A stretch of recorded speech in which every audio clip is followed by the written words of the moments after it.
信を確認。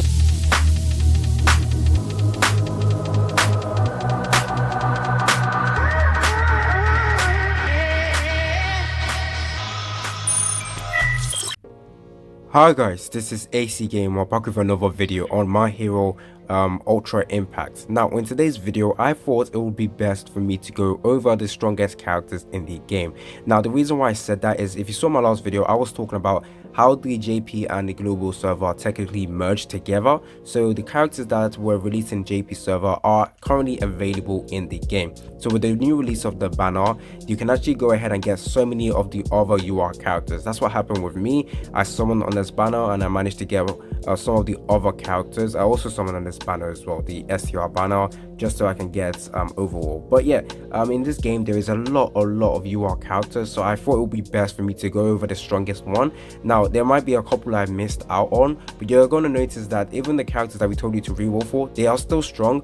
But yeah, they're still strong, but maybe not the strongest in the entire game. But that was just because they got released at the start of the game. But with the JP server and the global server merge, it means that JP servers newer characters are going to be currently available in the game.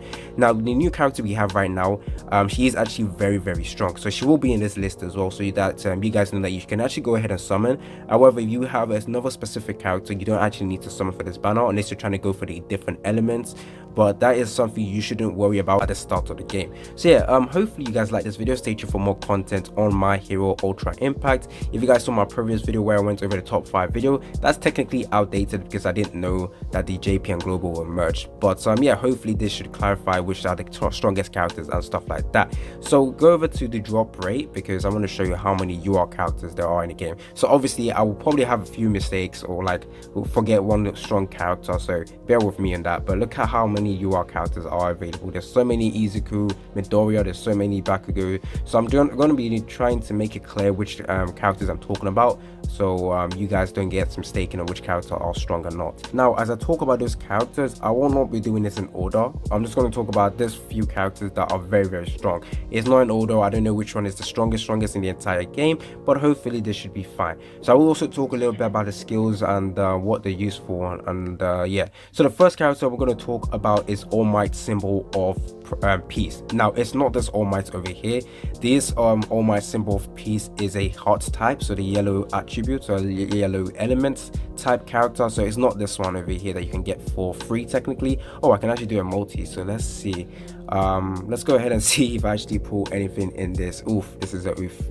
Unless it's a I don't think I got anything from here. Yeah, it was a shaft, but it doesn't really matter. It was free tickets anyways. Now the All Might I'm talking about can actually be obtained from the VE Tower replacement. So I believe it is the quest side. Yeah, this side over here, you can actually get him. So if you want to get this character fast, you want to make sure that you clear through chapter 518 or within your first day of starting or 2 days of starting, so that you can actually go ahead and start earning the currencies required to actually exchange for him. I believe that's how it works. You can also get his awakening medal, awakening material from there as well, I think. With this All Might, sorry, if his auto skill is if HP is 50% or more, increases power by 30%. So you would naturally notice that most of the strongest DPS characters in the game do have similar auto skills where their attack is increased based on the amount of HP they have. So decrease power and speed by 3% every turn, up to 30%. Wait, is that for enemies or to himself? If that's to himself, that's kind of a huge debuff to himself. So yeah, Contagious Heart is other auto skill. If HP is 50% or less, applies crit once, increase in power, or grit once, increase in power by 40%. So yeah, it does have abilities that increases his power. The only thing that reduces is well, 30% of power and speed eventually, but you want to clear through the match fast. So I'm pretty sure his main shtick is basically dealing fast damage, making sure the match doesn't last too long. So yeah, that's actually very good. So that is the All Might, symbol of peace. The next character I'm going to be talking about is All For One. So you can actually currently summon All For One on this banner as well. I'm pretty sure it's the same All For One. So the All For One, ruler of evil. So I actually currently have that on my account right now. Don't currently use him too well because you're going to need him in a villain team. I think that's where it shines the most. When more villains get added, you can actually use him. But you can also use him in regular teams because he increases the cooldown, sorry, decreases the cooldown, so you're able to do your skill even more. So he is a solid buff character. He also has some auto AoE skills, so he's actually very good as a character. Yeah, this main shtick is basically just cooldown reduction, so that is absolutely fantastic. Now the third character I want to talk about is Momo Yaruzu, basically the character I told you guys to reroll for, the blue version. So when I was making a video on who's to reroll for, it was Momo and the Bakugo. Momo was more needed, to be honest, in a blue team, because in a blue team you're going to require this support class character because she's absolutely amazing. However, actually, yeah, whilst talking about Momo, I also want to talk about this newly released character. She is technically very similar to Momo. So both Nejire and Momo are very strong. So if you guys don't already have Momo, there's technically no reason for you to summon for this character unless you're trying to optimize your team, making having a green type support class character. Then you can go ahead and get Nejire even if you have Momo. However, since this is the start of the game, I'll say if you have Momo, Nejire is basically like her, so they're both top tier characters in the game, so one of the strongest support class characters in the game. So yeah, I actually started using Nejire in my team, and the amount of I can actually gain my plus ultra skill at a second turn, so it's absolutely insane. Or second wave, yeah, second turn or second wave, whatever it is, but it's very good. So Momo over here as well as Nejire are go-to healers. They can heal, they can remove debuff, they can also increase your power, so both those characters are strong. So whilst I talked about Nejire, I will also talk about Momo. So those are the two strong what's it called, support class characters in the game. Another strong support class character is Ochiko Uraraka. So she is the same elements as Nejire, and they technically do the same thing as well, because Uraraka is kind of similar to Momo as well, but Uraraka focuses more on the defensive playstyle. But yeah, Uraraka also has this counter ability that makes her extremely amazing. If you guys have played what's it called, 7 Deadly Sins Grand Cross, you see how OP countering is. That is why Ochiko is also a top tier character. The next character I want to talk about is Endeavor Firepower. So Endeavor is currently in 2 banners. Well, yeah, it's in the new banner that got released, but as well as other multiple characters. But it's also inside the strength banner, which I did make a video talking about why you might want to summon, because there is like 3 very strong characters in that banner. And yeah, I actually did manage to pull the Endeavor, but not from the strength banner. I pulled it from the Nejire banner. So if I go over to my character, the reason why Endeavor is good is because he's such a huge damage dealer. Like we all talk about Bakugo being very strong. With Endeavor, I do feel like Endeavor is better than Bakugo in terms of dealing damage. He's also able to do his plus ultra move at a very fast pace because of his auto skill. At the start of every wave, his attack also gets increased, so it makes him very good at dealing huge amount of damage. He also has similar skill where if his HP is 50% or less, increases attack by 30%. Deal reverse damage for 3 turns. Deal reverse damage for 3 turns. Not really too sure what reverse damage is at the moment, but yeah, Endeavor, very strong character. At the moment, he is my main DPS character, and I'm trying to build his level even more so I can actually clear through stages at a very fast pace. The next character I want to talk about is Bakugo. Now, it isn't the Bakugo that you guys already know. It's not the blue Bakugo. This is a purple Bakugo. It is called Kutsuki Bakugo Merciless, so the Merciless version. So this is the purple one.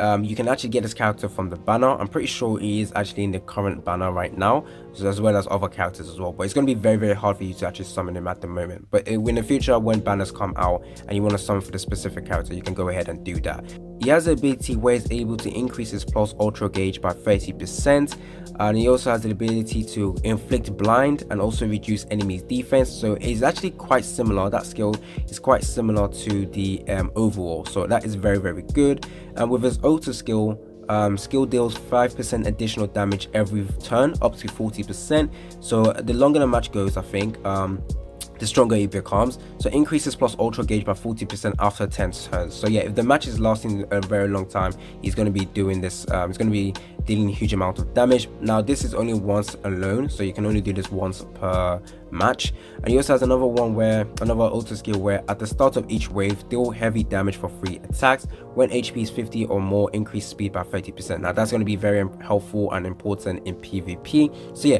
not only is he going to be good in PvE, it's also going to be good in PvP as well. So yeah, he deals heavy damage. So yeah, a main DPS character if you guys want to run a DPS team.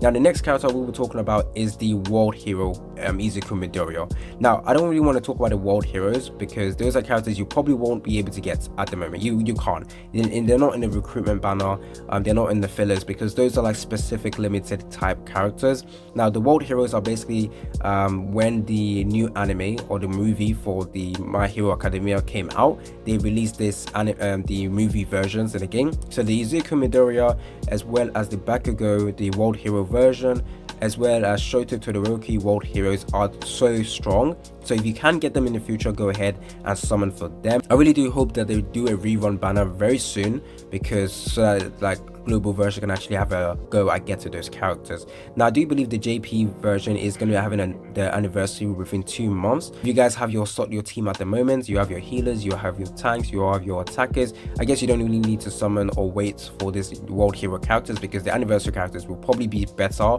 or as strong as those characters. So yeah, those 3 world hero characters are very strong. I don't really want to spend too much on them because you can't actually get them at the moment, so I'm going to skip on that. Now another strong character in the game is Overall. Now when I made my top 5 video, I did talk about Overall and I also talk about Endeavor, so you can actually go and take a look at that for more in-depth look at Overall. But Overall is absolutely amazing. I think with Overall I'm able to clear through the story stages even without the recommended power. So when your HP is 80% or more, increases skill power by 50%. So after starting wave, grants 20% HP recovery. I absolutely love this for 3 turns. As other one, when your HP is less than 30%, grants yourself 100% HP automatic recovery. So basically you can just stay in the match all over again. So it's absolutely strong. Now the Shoto Todoroki My Own Will. So Shoto Todoroki, it is the purple version, not the one that we all know, the blue one, the green one, sorry. It is the purple one. You can get him from the gacha. So with him, he's basically a damage dealer. So let's take a look at what you can do with the skill. So inflict damage to a single enemy with chain of success, increases your crit rate by 30%. Absolutely love that. The amount of damage you can do with crit is insane. Gives a single enemy a medium chance of freezing. Love that as well. With his other skill, increases crit rate by another 20%. Damn. Increases your plus ultra gauge by 40%. So this character is actually very similar to the other Bakugo I talked about, the purple one as well.